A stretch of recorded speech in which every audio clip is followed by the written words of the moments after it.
Hello friends, super magic રસોઈમાં મિત્રો હું આપનું સ્વાગત કરું છું. આજે હું વેજીટેબલ પૌવા બટેટાની રેસીપી તમારી સાથે શેર કરું છું, જે હેલ્થ કોન્શિયસ માટે બેસ્ટ ઓપ્શન છે. આપણે રૂટીન પૌવા તો બહુ ખાધા, પણ જો તમે આ રીતે બનાવશો ને તો બાળકોને, વડીલોને, બધાનું, આખા ફેમિલીનું હેલ્થ જળવાઈ રહેશે. તો તમને ચોક્કસ મારો વિડીયો ગમશે. ગમે તો લાઈક કરજો, શેર કરજો અને સબસ્ક્રાઇબ કરવાનું તો ભૂલતા જ નહીં. અને બીજો માત્ર બાજુમાં રહેલ બેલ આઇકનને પણ પ્રેસ કરજો, જેથી કરીને મારા લેટેસ્ટ વિડીયોની માહિતી તમને મળતી રહે.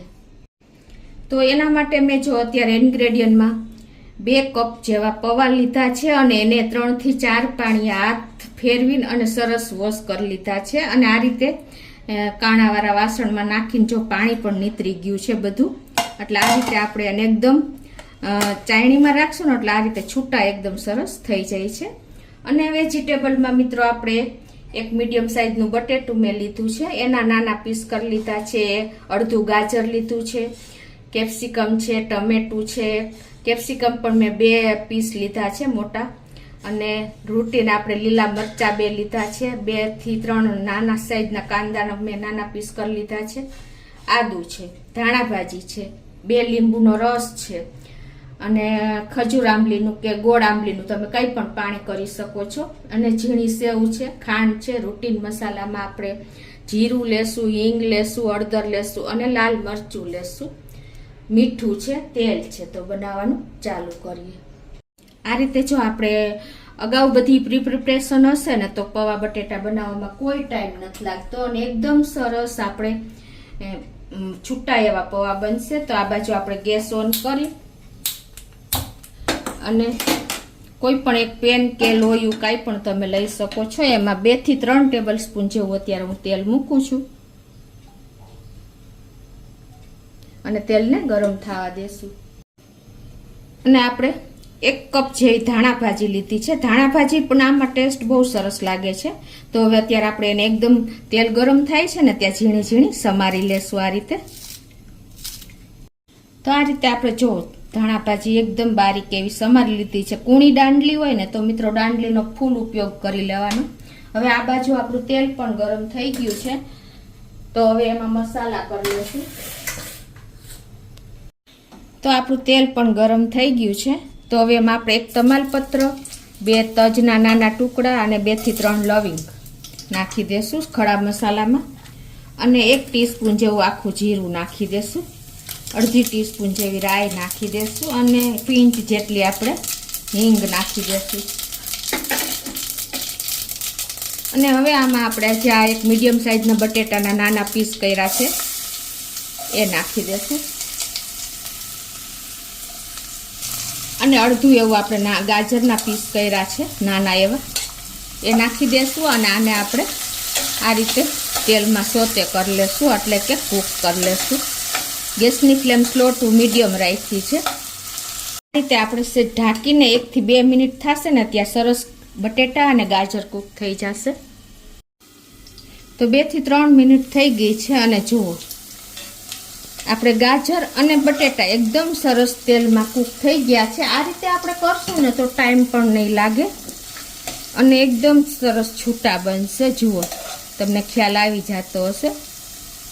આ રીતે આપણે પ્રેસ કરીશું ને તો બટેટું ભાંગી જાય છે, એટલે ગાજર થઈ જ ગયું હોય. હવે આ સ્ટેજે આપણે 1 ટીસ્પૂન જેવું મીઠું નાખી દેશું. અને આપણે જે આદુ લીધું છે, 1 ઇંચ આદુના ટુકડાને મેં ગ્રેટ કરી લીધો છે એ નાખી દેશું. અને 2 લીલા મરચાં સમાર્યા છે એ નાખી દેશું. તીખા અને મોરા 2 મીડિયમ જ છે. 1 તીખું લીધું છે ને 1 મોરું મરચું લીધું છે. આ રીતે આપણે એને મિક્સ કરી લેશું.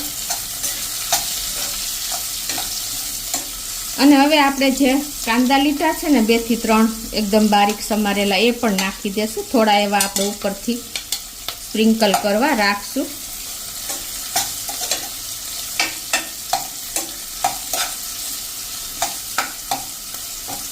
અને આ રીતે આપણે 1 મિનિટ જો આ બટેટા ને ગાજર સાથે જ આપણે મરચાં, આદુ અને જે નાખ્યું ને એ બધું કૂક સરસ થઈ ગયું છે.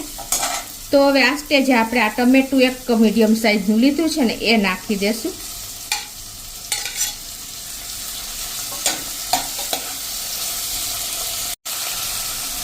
આ રીતે જો આપણે ટમેટા નાખ્યા છે. હવે આપણે જે આ કેપ્સિકમની 2 પીસ લીધા છે ને સ્લાઇસ, એ પણ આમાં નાખી દેશું. કેપ્સિકમ બધા આપણે વેજીટેબલ્સ જો જ્યુસી લીધા છે એટલે પૌવામાં બહુ સરસ લાગે છે. ગાજર છે, કેપ્સિકમ છે, ટમેટા છે, કાંદા છે. તમે આ રીતે પૌવા બટેટા બનાવશો ને મિત્રો તો એકદમ સરસ આપણા પૌવા બને છે. હવે એને પણ આપણે આ રીતે 1 મિનિટ કૂક કરી લેશું. સેજ ક્રન્ચી રહે ને એ રીતે આપણે કૂક કરવાના છે. તો હવે એને આપણે ઢાંકીને 1 મિનિટ આ રીતે થવા દેશું. તો 1 મિનિટ થઈ છે અને જુઓ આપણા બધા વેજીટેબલ એકદમ સરસ જોઈને એવા કૂક થઈ ગયા છે. થોડા ક્રન્ચી રહે ને એ ટાઈપના જ આપણે કૂક કરવા છે. હવે આપણે જો આ તમાલપત્રનો ટેસ્ટ અંદર આવી જ ગયો હોય એટલે આપણે એને બહાર લઈ લેશું.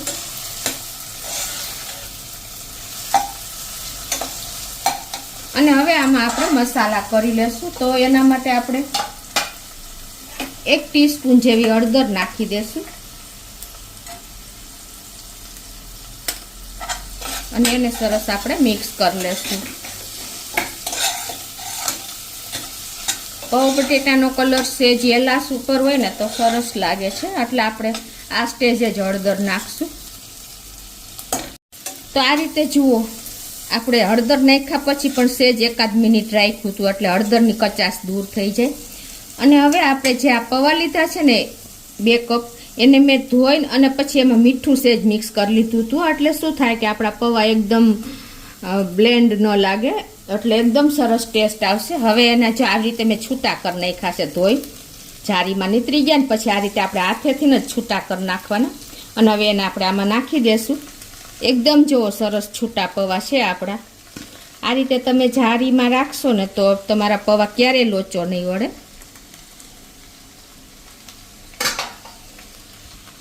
તો હવે આને આપણે હળવા હાથે સેજ આવી રીતે મિક્સ જ કરવાના છે. અને મિક્સ કર્યા પહેલાં મિત્રો આપણે આમાં બેલેન્સ કરવા માટે થોડી એવી આપણે 1 ટેબલ સ્પૂન જેવી ખાંડ નાખી દેશું. તો આ રીતે ખાંડ નાખશો ને તો તમારે આપણે ટમેટા યુઝ કર્યા છે ને તો સરસ બેલેન્સ આવી જશે. હવે આને આપણે આ રીતે હલાવી લેશું બધા વેજીટેબલ સાથે. હળવા હાથે જ આપણે આને મિક્સ કરશું.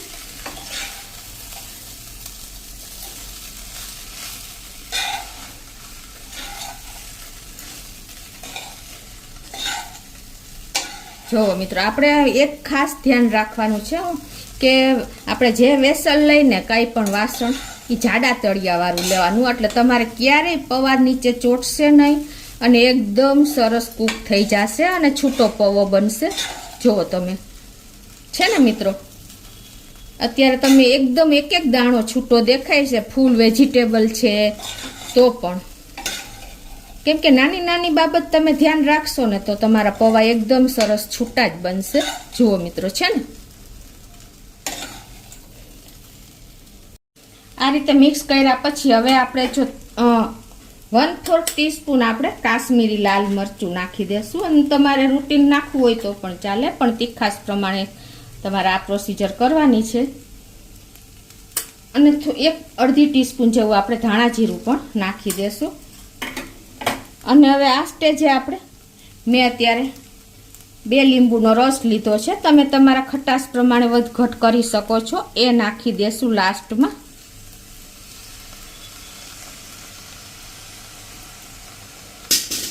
અને હવે આ બધું આપણે સરસ પાછું મિક્સ કરી લેશું.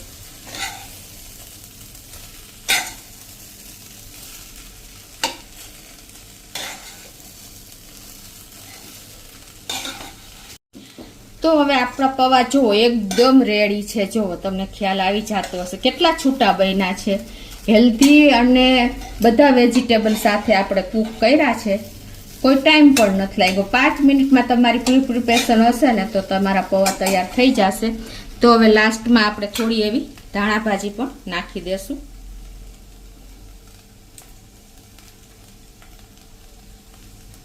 અને એને પણ મિક્સ કરી લેશું.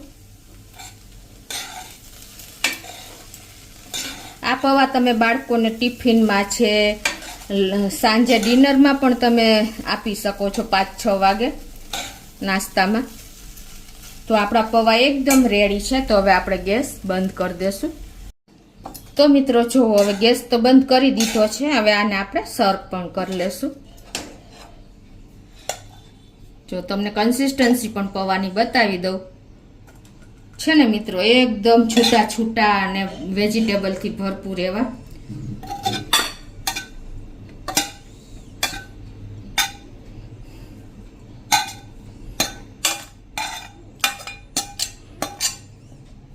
તો મિત્રો આપણે જો પૌવા એકદમ રેડી છે. તમે એ જીટી જ આ રીતે પણ ખાઈ શકો છો અને ઉપરથી તમારે જો આ રીતે કાંદા છે ઝીણા સમારેલા આ રીતે તમે પ્લેટમાં નાખી શકો છો. ટમેટા છે ઉપરથી નાખશો ને તો એકદમ સરસ ક્રન્ચી ટેસ્ટ આવે છે. આ રીતે પણ તમે એક વખત ટ્રાય કરજો. એટલે 2 in 1 તમારે પાકી ભેળ જેવું અને પૌવા બટેટા જેવું થઈ જશે. અને ઉપરથી આપણે થોડી એવી સેવ પણ ઝીણી નાખી દેશું. તો મિત્રો એકદમ હેલ્ધી આપણા વેજીટેબલ પૌવા રેડી છે. અને ઉપરથી મેં આ ગોળ આંબલીનું પાણી પણ કર્યું છે. જો તમે ખાવા ટાઈમે ઉપરથી જોઈને તો આ રીતે પણ તમે સર્વ કરી શકો છો. તો તમને એકદમ આ ટેસ્ટી અને એકદમ આપણે ડિલિશિયસ એવા પૌવા તૈયાર છે મિત્રો. તો તમને ચોક્કસ મારો વિડીયો ગમશે. ગમે તો લાઈક કરજો, શેર કરજો અને સબસ્ક્રાઈબ કરવાનું તો ભૂલતા જ નહીં.